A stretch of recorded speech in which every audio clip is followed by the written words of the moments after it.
Welcome back, friends. So we were discussing about the various currents and associated with the Dirac wave functions.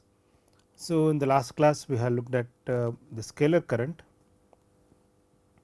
the vector current, and uh, and the and the tensorial current.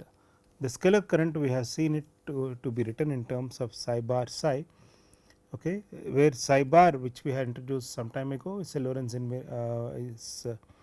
psi bar psi is a Lorentz invariant scalar.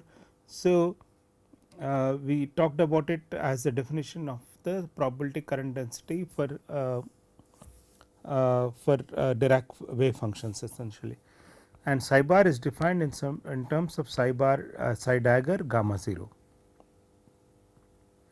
Okay. Now, how does this transform? Because it does not, it transforms as a scalar, psi bar psi transforms as a scalar. So, it does not pick up any index. So, it is invariant under Lorentz transformations. It is invariant under Lorentz transformations.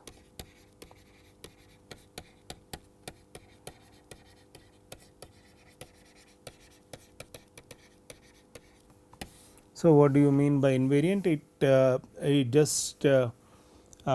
is just like a scalar. So, we know we talked about invariance and covariance under Lorentz transformation. So, this is an invariant quantity.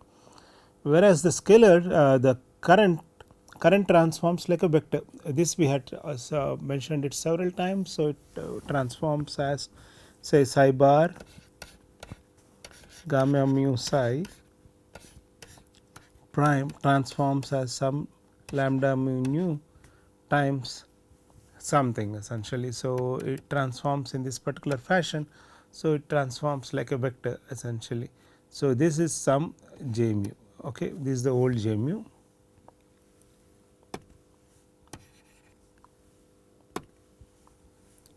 So, j nu, this transforms like a, where j nu is nothing but your this thing whatever you have written it here essentially. So, this transforms like a vector at the end. Now, you have to derive this so completely, because the size also transform in a particular fashion under Lorentz transformations. This we have seen essentially that the gamma mu transforms. So, you have to see the entire thing, and it turns out that this transforms like a vector, and this is the Lorentz covariant quantity essentially. Then there is a tensor quantity. The tensor quantity is nothing by the tensor current. Okay. Uh, I have not talked about physical interpretations of these currents essentially as of now. We will come to the interactions. Before doing the interactions, we have to write down the Dirac Hamiltonian or the Dirac Lagrangian, and then we will introduce these quantities essentially one by one, or where these quantities will come up here. But anyway, let us to proceed further. Essentially, we will see that how does this the current transform. The tensor current transforms exactly like a tensor. So, it will be at the end of the day some psi prime would transform as some lambda mu nu lambda nu sigma, and this thing essentially theta rho sigma essentially. Okay. So, this is how it transforms.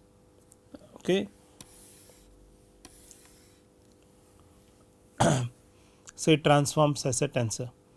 Now, these transformations are not really they are sort of all these currents what we have discussed so far are so called parity conserving. What is parity? Parity is, we have already seen the and is space inversions. So, parity is space inversion. So but there could be currents, okay. So, there could be currents which are parity violating. There could be currents which are parity violating. So, we will call them as parity violating currents.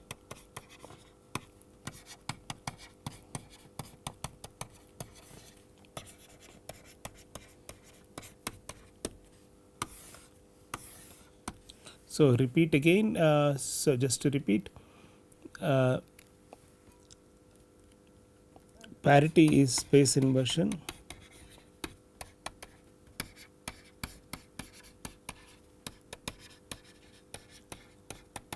So under the P operator, T goes to T, P of x goes to minus x.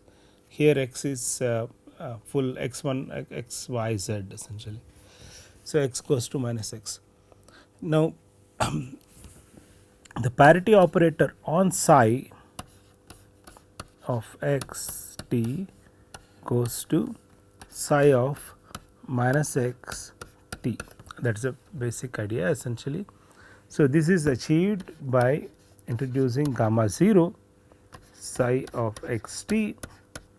So the parity operator on the wave function, the parity operator on the wave function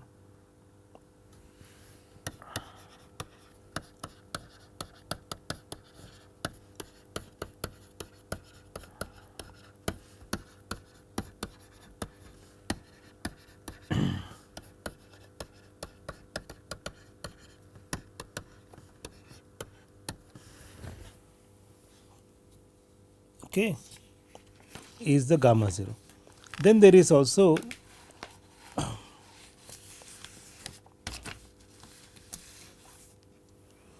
an operator which we define as gamma 5.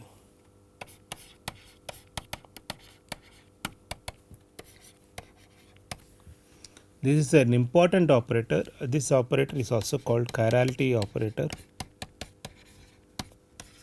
which will make we will make use of this operator a lot of times essentially.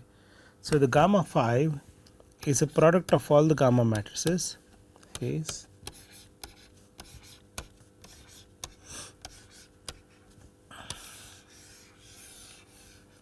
okay, and in the Dirac representation, the gamma 5 just becomes this particular matrix.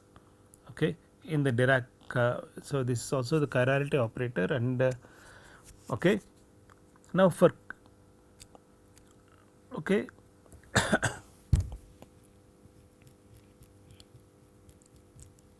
So the parity operator, okay. Now for currents, now what happens is the gamma 5 gives up a minus sign essentially. So gamma 5, if you put it under a minus sign essentially, it gives you a minus sign essentially. So that gamma 5 will act like a parity operator for currents essentially. No, I am simplifying things, but this is one way of thinking, one way of understanding the role of the what is called as a pseudoscalar operator essentially. So the what does the chirality operator do? The chirality operator you can also apply on currents. Applying the chirality operator, what does it do? We will see the operation of the chirality operator in a second. Because it projects out only the left chiral objects from the Dirac spinor, or the right chiral wave functions of the Dirac spinor. So it has very specific purpose. Okay, we will come back to that later, but right now what we will look at is that the gamma phi operator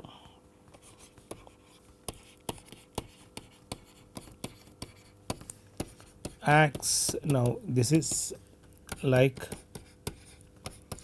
the parity operator for currents. Now this is not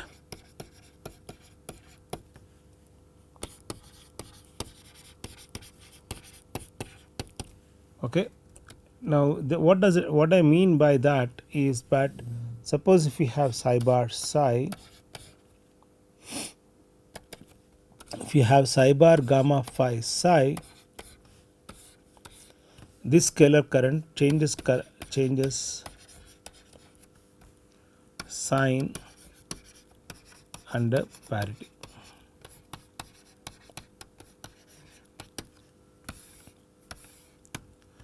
So this is called a pseudo scalar current, whereas this is a scalar current.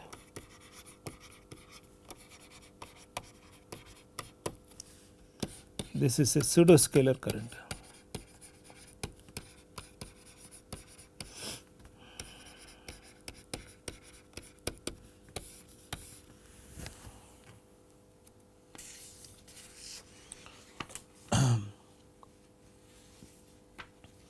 So what does it do?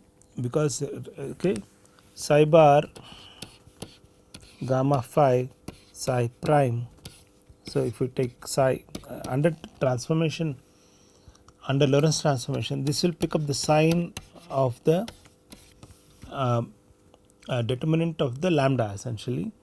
Okay, psi bar gamma phi psi.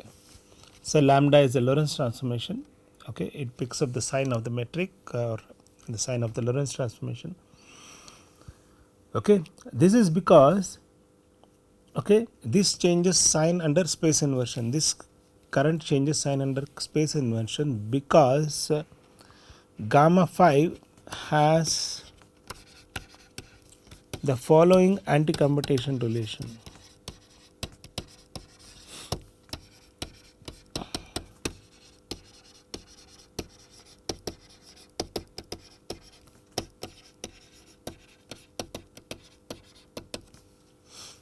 Which is um,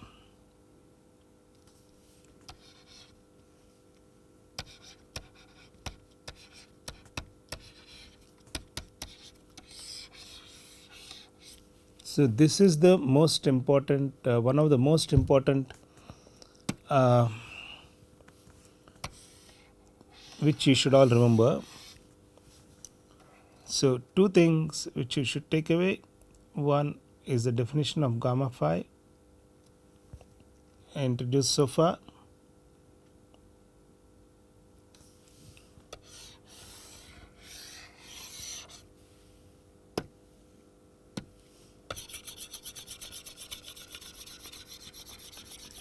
This is an important thing to remember. And the second important thing to remember is the anti-commutation relation of gamma phi with all the gamma matrices.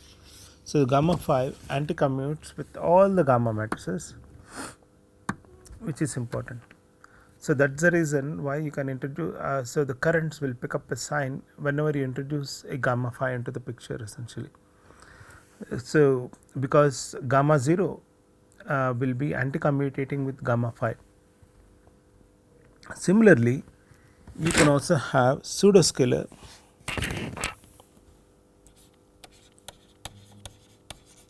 similar to pseudoscalar. You can also have pseudo vector, also called axial vector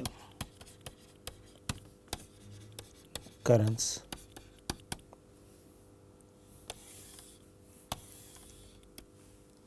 Okay, so which we have as psi bar gamma mu gamma phi psi, and this will be given as a transformation where again it picks up the sign of the Lorentz transformation, the Lorentz a matrix, essentially Lorentz transformation matrix. Okay, okay. So if we call this as J mu A axial vector, okay. So it picks up a determinant sign. It picks up the sign of the determinant essentially of the Lorentz transformation and lambda mu nu J mu nu A essentially. Lambda mu nu it transforms like a vector, but the only difference is that it picks up a sign of the determinant essentially. Now you can in principle do the same thing also for what do you call as for the sigma mu nu operator essentially. So you can do the same thing. Okay, so you can do the same thing for sigma mu nu operator. So you can write psi bar gamma mu sigma mu nu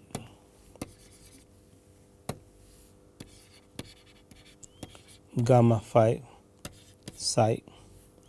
These operators have specific names which in field theory they have one without the with gamma phi is called electric dipole moment operator, EDM operator,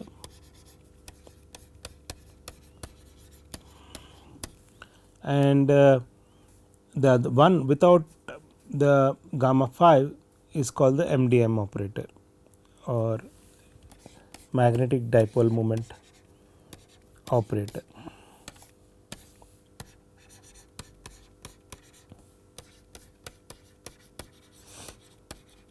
Because these give rise to electric dipole moments and magnetic dipole moments in an interacting theory in the moment you put in potentials or interactions essentially two elementary particles. So, for an electron or for a muon or whatever particles it is, these are the operators which give you electric dipole moment and magnetic dipole moment, which you can define for these for these particles also, because they carry spin half. Remember that these are elementary particles, the electron and the muon and so on. So, they are spin half fermions.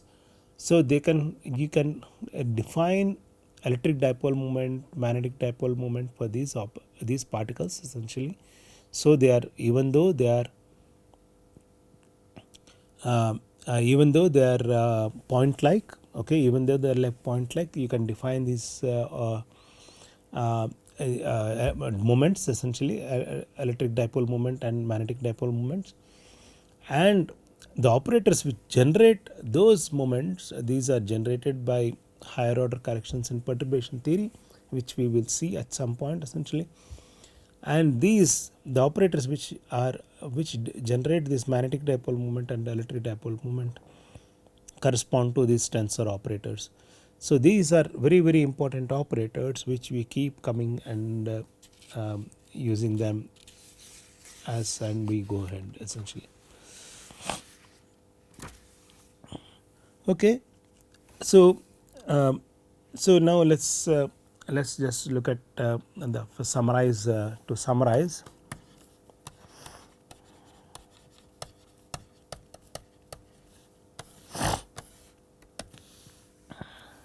The scalar currents are essentially then what we have seen as psi bar, psi type operators. So, these are nothing, these lead to something called Yukawa interactions.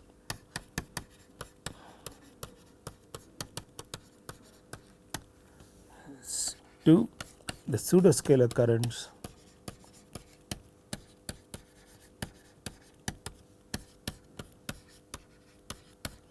they also play a very important role in elementary particle physics. There are certain classes of particles which are pseudoscalars essentially, okay, and the currents which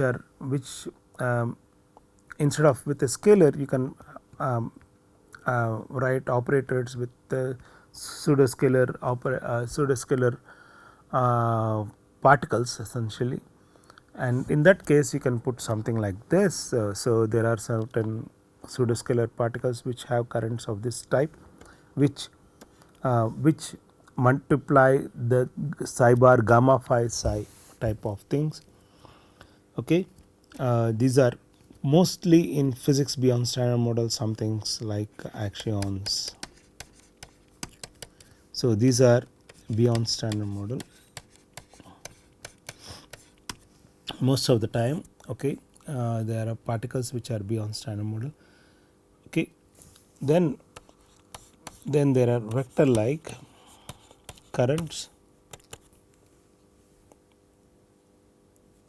and there are axial vector likes. So, for example, the simplest electromagnetic theory is a vector like theory.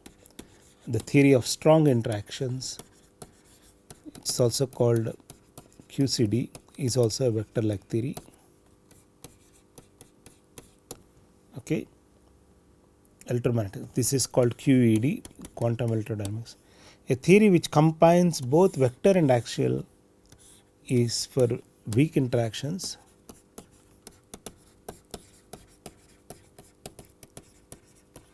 okay. That's how meaning all the electrons, muons, taus, and all the standard model particles interact with a combination of vector and axial like currents essentially. So this is called standard model of particle physics or standard model. So whereas theory of vector like interactions is only this particular thing.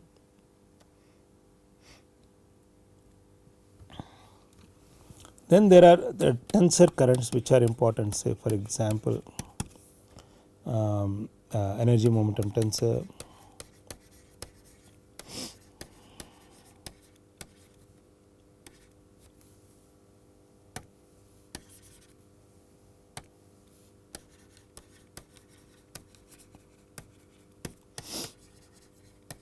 and gravitational currents.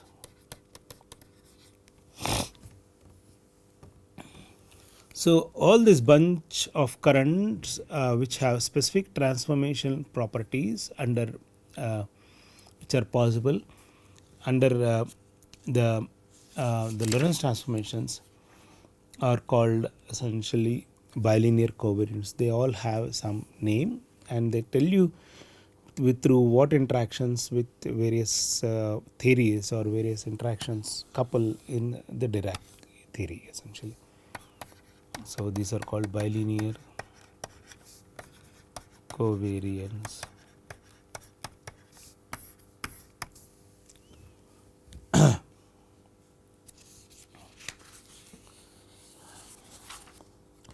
Okay, now before going further essentially let's look at where these bilinear covariants appear in your theory. So they appear exactly like what the way we have seen in for the case of the Klein-Gordon equation. We wrote down the action, we wrote down the Lagrangian, and from the Lagrangian we wrote down the equations of motion and so on. So let's first write down the Dirac-Lagrangian. Okay, what is the Dirac-Lagrangian?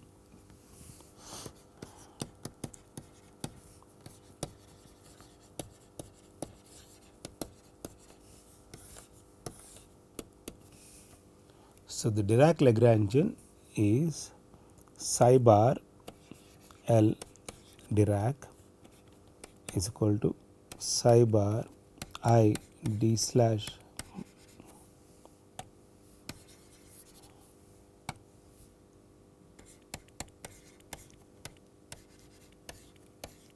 that's it. It's a very simple Lagrangian. Okay, so it's a very simple Lagrangian. Okay, this is because if you derive if you use the Euler's equations of motion,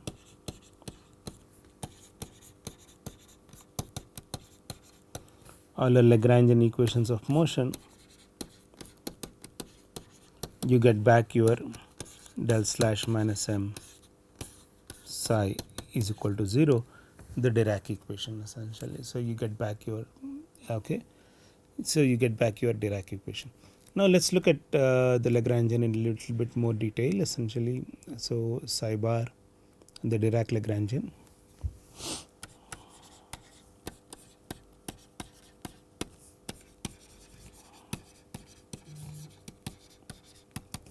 So the Dirac Lagrangian contains something called the psi bar I del slash is nothing but psi m psi bar psi.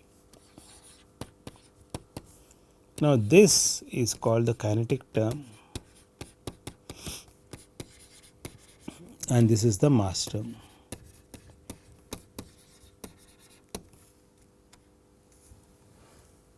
So this is psi bar psi is the mass term.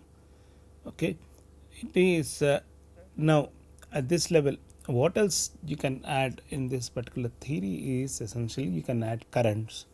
So this the Lagrangian should always be scalar.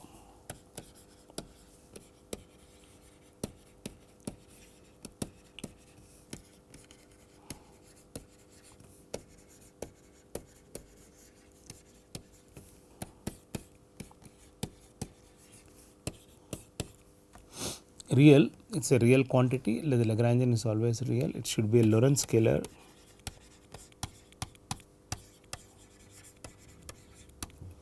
Okay, it should always be a Lorentz scalar because it's invariant under Lorentz transformations. So the Lagrangian should always be a Lorentz transformation, scalar under Lorentz transformations. It should be a real quantity.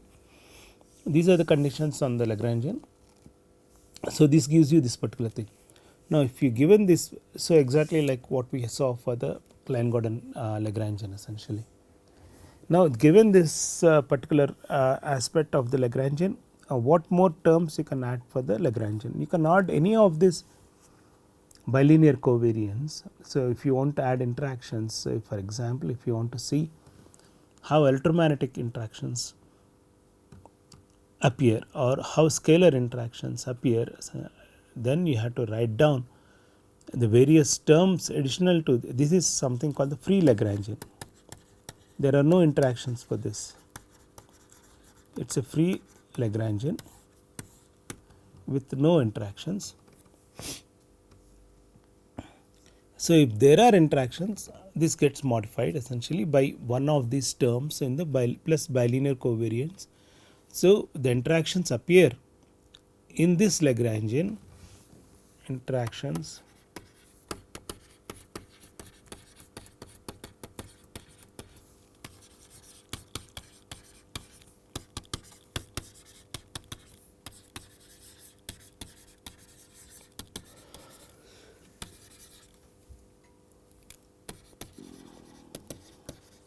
as various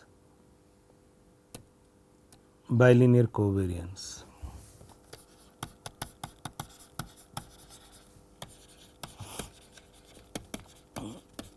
Okay. Now, now before okay.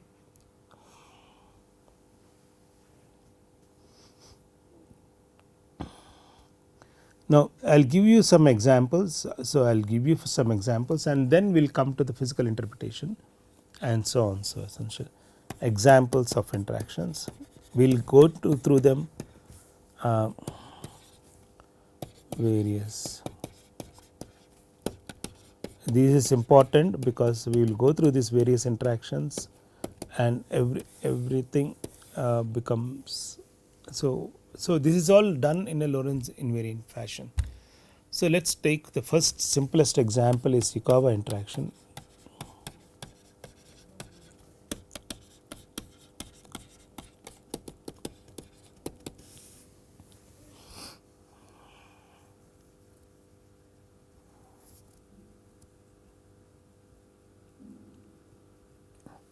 So this has LD Dirac essentially, again psi bar I del slash minus m psi plus psi bar psi phi, put a constant here which we call it as y Yukawa, plus Hermitian conjugate because y can be complex, so there should be a Hermitian conjugate psi bar psi, plus phi is a scalar field, so the scalar field will have its own Lagrangian which is given by del mu phi dagger del mu phi minus m square phi dagger phi. So this is the way we introduced one of the first interactions, which is the Yukawa interaction. So the Yukawa interaction has the Dirac particle plus a scalar interaction. So we will see how it looks like essentially. Okay, a scalar particle, and then here we wrote down the Lagrangian corresponding to the scalar particle, because the scalar particle will also have its mass and its own kinetic terms. Essentially these kinetic terms are important. Now I am not right now giving you details, but this is just to give you a picture. So what it means that if there is an interaction, so the electron comes, or if this fermion is an electron, essentially an fermion comes. If there is Dirac particle is a fermion, essentially the electron comes, exchanges a phi and it goes back. Okay, this is time. Okay, so this is an interaction. This particular point is called the interaction vertex. This is an interaction vertex essentially, and this phi is the one which is being exchanged essentially between the two electrons. So this is one of the first simplest Yukawa interaction which we have seen right now. Okay, so this is a scalar interaction. So electrons exchange scalar. It's not a photon essentially. It's not an electromagnetic interaction. We will see more details about it in the coming lectures essentially of this Yukawa interaction in terms of the nucleon interactions, nucleon pion interactions, which we will see in great detail.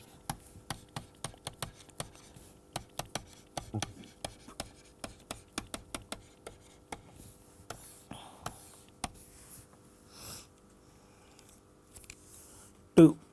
The second example is electromagnetic exam.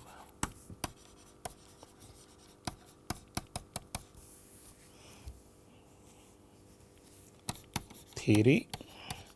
So this is also called quantum electrodynamic theory. This is a theory with one electron, theory of one electron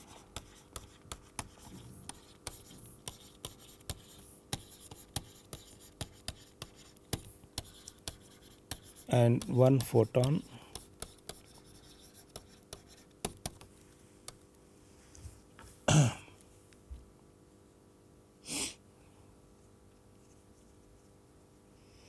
So there is a theory of one electron and one photon. So what happens? So you write down the theory again, start with the Dirac Lagrangian I t slash minus m psi minus e psi bar gamma mu psi a mu. So this is a vector like theory. So vector current. So whereas this is a scalar current. Okay, this is a scalar current.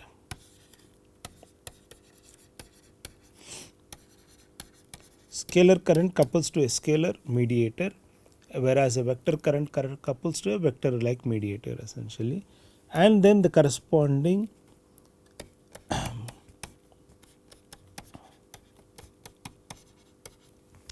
term for the vector particle like f mu, which is essentially the kinetic terms for the f.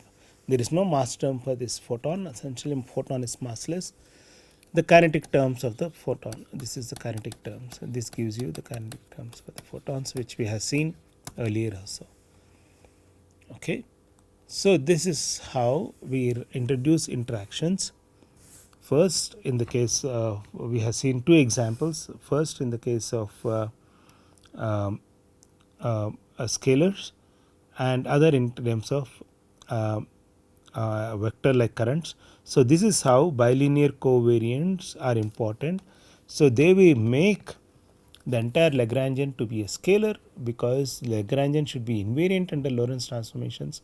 So the psi bar gamma mu psi will transform like a vector, and a mu also will transform like a vector.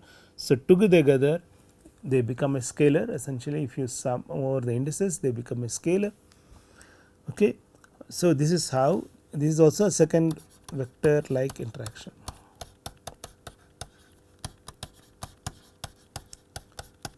Now this interaction also has a graphical picture, and this picture is like this: electron comes, goes, time is in this direction while exchanging a photon. So this is the interaction vertex, which has a strength of IE, and another electron comes and goes, absorbing this photon essentially. Okay, so I'll stop here, and I'll stop here, and thank you very much. Okay, we'll repeat this in the next class. Okay, see you in the next class. Thank you.